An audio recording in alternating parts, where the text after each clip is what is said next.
What's your most unethical life hack? 1. I got this one from a friend who's a judge.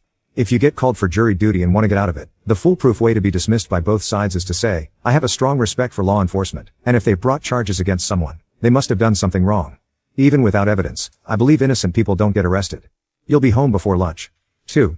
Tell your coworkers you have terrible hearing. Personally, this is partially true for me, but it's not nearly as bad as I make it out to be. Everyone feels comfortable whispering around me, and as a result, I know everything. 3. Really good-looking blind people won't care if you're unattractive. 4. Hotels often charge fees if you cancel too close to your scheduled stay. However, in many cases, you can call to reschedule your reservation for a later date. Then, after some time passes, call back to cancel the reservation. Since you're no longer canceling near the original date, you can often avoid the fees. 5. For any online service where your physical location doesn't matter, like digital downloads, event tickets, or online credits, choose a zip code and a place with no sales tax. For this purpose, I've memorized 59901, which is Kalispell, Montana. 6. I once attended a conference at a hotel. During a break, I went into the hallway and dished myself a full breakfast. It turns out the meal was for a completely different conference. Ours only had coffee and muffins.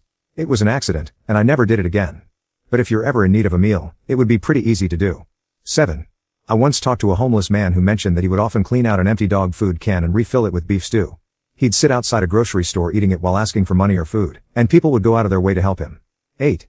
In my area, building codes are extremely strict, and it's often difficult to get permission to tear down a house completely to build a new one. However, if you apply to remodel the house rather than demolish it, you're more likely to get permission. So, what we've done in the past is leave one structural element, usually the fireplace and chimney, and then build a brand new house around it. 9. Work as little as possible for the maximum amount of money.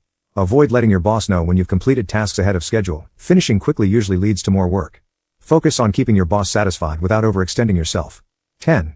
Get the apps for fast food places that offer reward points. Whenever you visit or even just walk past the restaurant, look around for discarded receipts. Scan the receipts into the app to collect reward points. I've already earned over $1,600 in free food from one app. The same strategy works at Menards during their 11% rebate events. Just pick up rebate receipts from the parking lot. Last year, I got several $100s in rebates that way.